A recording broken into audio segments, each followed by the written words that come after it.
另外啦，我想學下點樣控制飲食，因為我成日都食得太飽，有冇方法可以令我食得飽但又唔容易肥？我真係希望可以食極都唔肥啊！咁其實世界上咧就冇呢啲咁嘅嘢嘅嚇，冇咁着數嘅嚇，乜嘢食得多都會肥。不過如果你問有啲咩方法可以食得飽之餘冇咁易肥，咁我就有3個建議嘅。第一個建議就係多啲自己煮嘢食啦。有3個好處嘅。第一個好處就係可以自己挑選食材啦，譬如同樣都係譬如牛肉或者豬肉，你可以揀啲冇咁肥嘅部位，咁嗰個卡路里已經爭好遠啦。第二就係調味料啦，調味料可以落少啲，可以落多啲，自己可以揀。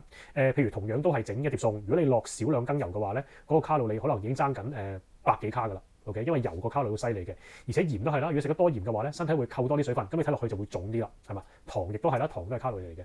第三就係烹調方法啦。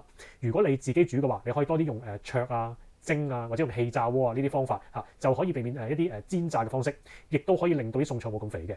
咁所有嘢加埋嘅話，你食得飽之餘，咁俾出街食咧，你係會食少好多卡路里，咁就冇咁易肥啦。